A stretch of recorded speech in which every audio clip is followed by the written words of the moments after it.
Human reproduction का ये lecture number 3 है। हम पढ़ने जा रहे हैं गैमीटोजेनेसिस यानी कि फॉर्मेशन ऑफ गैमीट। देखिए, हम लोगों ने सीखा कि प्राइमरी सेक्स ऑर्गन टेस्टिस होता है और मेल में, जबकि फीमेल में ओवरी होता है। क्या होगा? ओवरी होगा जो कि गैमीट प्रोड्यूस करेगा। स्पर्म मेल का गैमीट है और ओवम फीमेल का है। ये किससे बना? गैमीटोजेनेसिस से।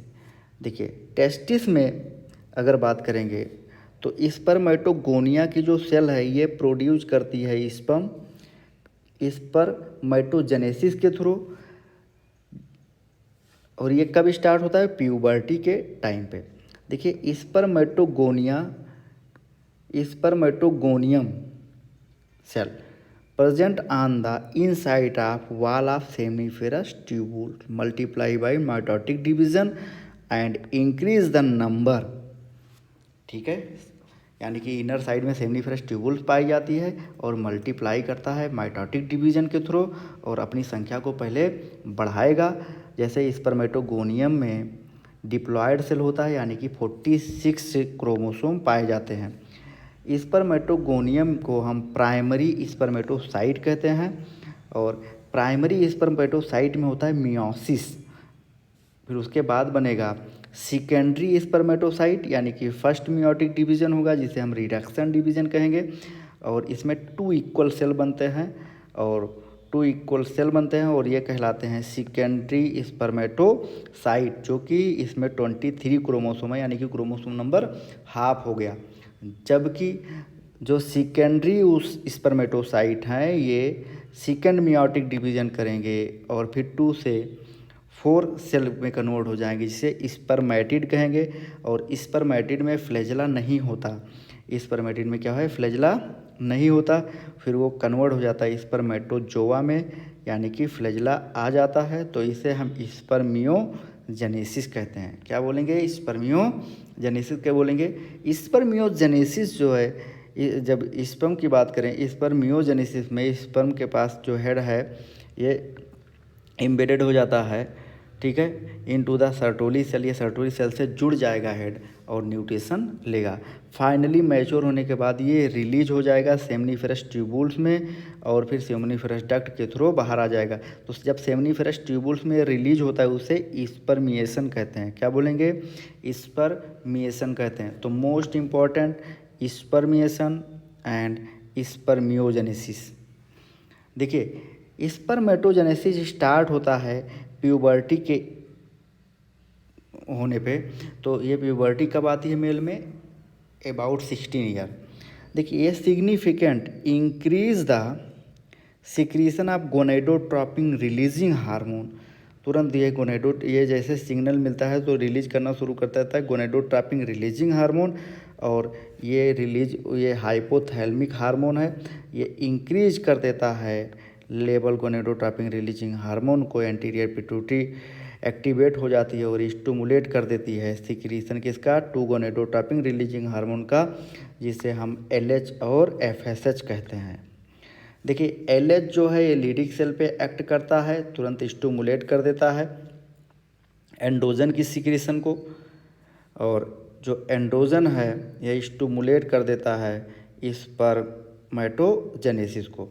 और FSH जो है, FSH ये सर्टोली सेल को स्टिमुलेट करता है एंड ये also stimulate the secretion of some factor help in the formation of spermiogenesis.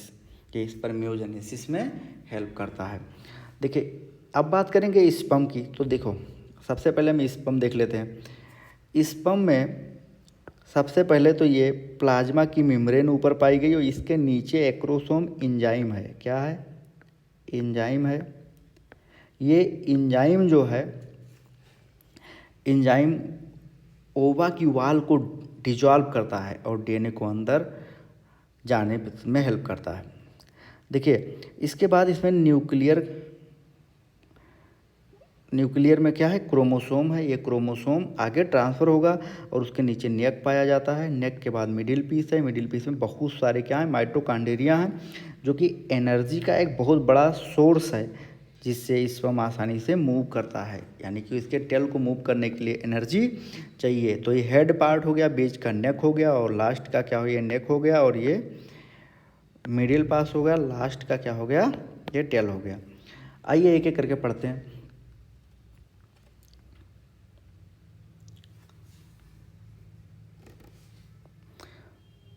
देखिए बात करेंगे स्ट्रक्चर ऑफ स्पर्म की, तो इसमें हेड होगा, नेक, मिडिल पीस और टेल पाया जाएगा।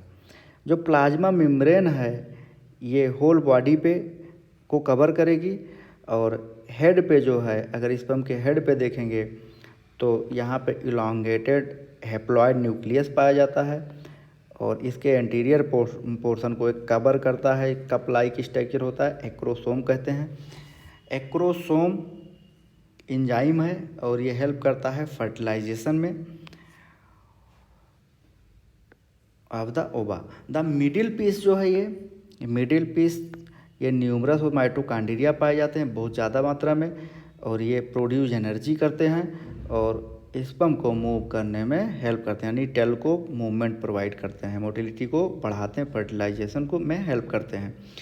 ह्यूमन एक बार में ह्यूमन मेल जो है वो इजुकुलेट करता है अबाउट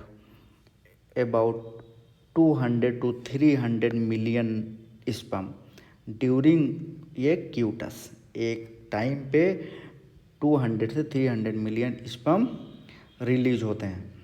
देखिए स्पर्म की बात करें तो 60% स्पर्म नॉर्मल साइज या शेप के होते हैं, जबकि 40% sperm vigour size motility show करते हैं, बहुत ज़्यादा मोटिलिटी वाले होते हैं और स्ट्रांग होते हैं।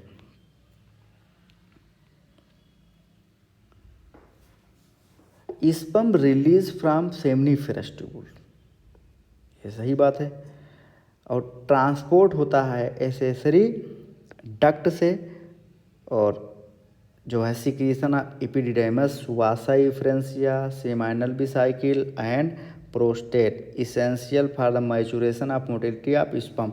ये आते आते स्पर्म यहाँ तक क्या हो जाते हैं, इन सब के हेल्प से वो मैच्योर हो जाते हैं और इनकी मोटिलिटी मेंटेन रहती है, क्योंकि जो है सीमाइनल बिसाइकिल का सिक्रीशन होता रहता है। द सीमाइनल प्लाज्मा स्पर्म, हाँ जो सीमाइनल सिक्रीशन है या सीमाइनल प्लाज्मा का सिक्रीशन है, इन सब को मिला के हम सीमेन कहते हैं।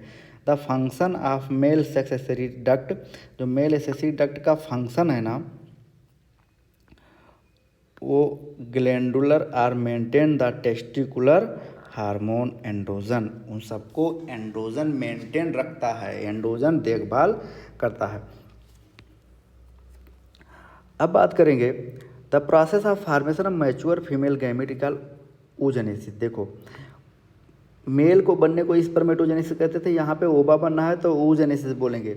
और एम्ब्रियोनिक स्टेज में बहुत सारे क्या होते हैं, million gamete of mother cell होते हैं, यानी उगोनिया की सेल होती हैं, और जो है फीटल ओवरी में no more oogonia are formed by additional after birth.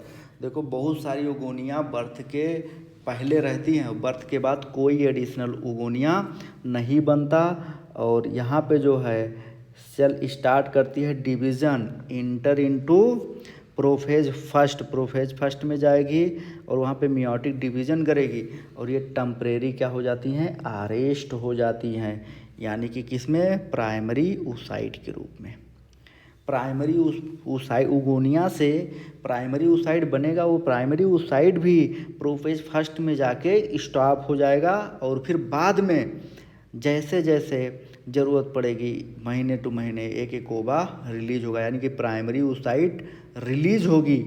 और प्राइमरी oocyte रिलीज होगी कैसे होगी, देखो प्राइमरी oocyte के ऊपर एक सराउंडेड कवरिंग आ जाएगी, जिसे ग्रेनुलोसा सेल कहते हैं, ग्रेनुलोसा की लेयर आ जाएगी, तो उसे प्राइमरी फॉलिकल कहेंगे। क्या बोलते हैं, प्राइमरी फॉलिकल। तो प्राइमरी फॉलिकल डीजनरेट हो जाती है during the phase of birth, from the birth to puberty तक वो ग्रेफियन की फॉलिकल हट जाती है, और प्यूबर्टी तक जो है 60 से लेके 80,000 60 to 80, ठीक है, 60,000 से लेके 80,000 तक प्राइमरी फॉलिकल ही बचते हैं, बाकी सभी डैमेज हो जाते हैं। देखो, primary follicle get surround by more layer granulosa cell. Primary follicle के ऊपर एक से ज़्यादा लेयर चढ़ जाता तो थीक, इसे क्या बोलेंगे, न्यू थीका बोलेंगे, और न्यू थीका कहलाता है secondary follicles. The secondary follicle transform, secondary follicle change हो जाती है किसमें, टर्सरी फॉलिकल में। और ये कैरेक्टर है किसका, इसके बीच की कैविटी को कहते हैं एंट्रम, क्या बोलेंगे, एंट्रम बोलेंगे। The theca layer is organise into inner theca interna, और आउटर को बोलते हैं थीका एक्सटर्ना। दो लेयर बन जाती है, थीका इंटरना और theca interna. Important to draw attribute attention that is at this stage the primary oocyte। ऐसे स्टेज को क्या बोलोगे, प्राइमरी oocyte बोलोगे। और टर्सरी फॉलिकल ग्रो कर जाएगी साइज में, और ये कंप्लीट कर लेगी फर्स्ट मियोटिक डिवीज़न। और फर्स्ट मियोटिक डिवीज़न जैसे कंप्लीट करेगी तो उसे बोलेंगे सेकेंडरी oocyte, और उनमें एक पोलर बॉडी बनेगा जिसे बोलेंगे टीनी पोलर बॉडी। और ये पोलर बॉडी तुरंत डिवाइड हो जाता है, 1 से 2 हो जाएगा। देखिए, सेकेंडरी oocyte जो है ये, इसमें बहुत सारे न्यूट्रिशन होंगे इसके साइटोप्लाज्म में, और जो कि प्राइमरी oocyte से बना हुआ है। देखिए, जब टर्सरी फॉलिकल जो है ये चेंज हो जाएगी, मैच्योर हो जाएगी एकदम, तो बना लेगी ग्रेफियन फॉलिकल। और जब सेकेंडरी oocyte न्यू मेम्ब्रेन बना लेगी तो उसे बोलेंगे जोना पेलुस्टा, जो कि सेकेंडरी oocyte को कवर करके रखती है। तो ग्रेफियन फॉलिकल जो है ये रप्चर हो जाएगी जब, तो निकलेंगे सेकेंडरी oocyte, जिसे ओवम कहेंगे। और ये ओवरी जो है, ओवरी से ओवा का रिलीज होना ही क्या कहलाता है, ओवल्यूशन कहलाता है। यानी कि ओवा का बनना ही क्या कहलाएगा, ओवल्यूशन कहलाएगा। इस डायग्राम में स्पर्मेटोजेनेसिस और oogenesis दोनों चीज़ें दी गई हैं, तो हम लोग एक एक को करके समझेंगे। सबसे पहले बात करेंगे स्पर्मेटोजेनेसिस का। तो ये स्पर्मेटोजेनेसिस है, स्पर्मेटोजेनेसिस, और ये oogenesis। oogenesis देखिए, जो स्पर्मेटोजेनेसिस है, जब प्यूबर्टी आती है, फर्स्ट टाइम प्यूबर्टी आई तो स्पर्मेटोगोनिया के सेल में हलचल हुआ, और वो माइटोटिक डिवीजन करके प्राइमरी स्पर्मेटोसाइट बना लिए बहुत सारा। अब प्राइमरी स्पर्मेटोसाइट तक तो जो क्रोमोसोम है वो 2n है, क्या है, यहाँ तक तो 2n है भाई साहब, यानी कि 46 होंगे। और इसके बाद जैसे इसमें प्राइमरी मियोटिक डिवीज़न हुआ, क्या फर्स्ट मियोटिक डिवीज़न हुआ, तुरंत सेकेंडरी स्पर्मेटोसाइट बनेगा, और सेकेंडरी स्पर्मेटोसाइट से क्रोमोसोम नंबर आधा हो जाएगा, यानी कि 23 हो जाएगा। और फिर सेकेंड मियोसिस होगा तो स्पर्मेटिड बनेगा, और स्पर्मेटिड से में डिफ्रेंसिएशन होगा तो स्पर्मेटोजोआ का फॉर्मेशन होगा।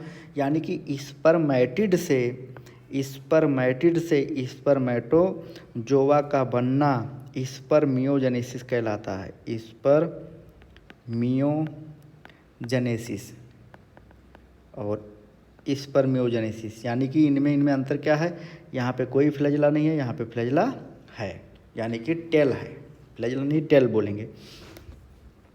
अब बात करेंगे oogonia की। तो देखिए, oogonia में जो है पहले माइटोसिस होगा, इसकी संख्या बहुत सारी बढ़ जाएगी, और वो भी कब होगी, प्यूबर्टी के पहले।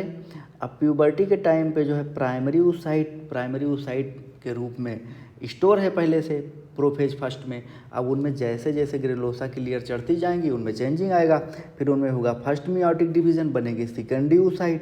सेकेंडरी oocyte में फिर सेकेंड मियोसिस होगी, यानी कि यहाँ पे क्या होगा, मियोसिस जब सेकेंड होगा तो सेकेंड मियोसिस होगा तो कंप्लीट ओवा बन जाएगा, और फर्टिलाइजेशन के पहले होगा। तो देखो, यहाँ पे सेकेंड पोलर बॉडी बन गई, क्या बन गई, सेकेंड पोलर बॉडी बन गई। तो ये सेकेंड पोलर बॉडी एक टाइम पे बनी, और ये क्या है, फर्स्ट पोलर बॉडी है। तो ये वाला प्रोसेस जो है यहाँ तक तो ओवरी के अंदर हो रहा है, लेकिन जो ये वाला प्रोसेस है ये वाला ये प्रोसेस जो है, ये प्रोसेस कहाँ हो रहा है, ये हो रहा है ओविडक्ट में या फैलोपियन ट्यूब में, फैलोपियन ट्यूब। ठीक है। सो गाइस मिलते हैं नेक्स्ट वीडियो में, मेंस्ट्रुअल साइकिल पढ़ेंगे उसमें हम लोग। और अगर हमारा वीडियो आपको पसंद आया हो तो लाइक ज़रूर कीजिए और सब्सक्राइब करना बिल्कुल मत भूलिए।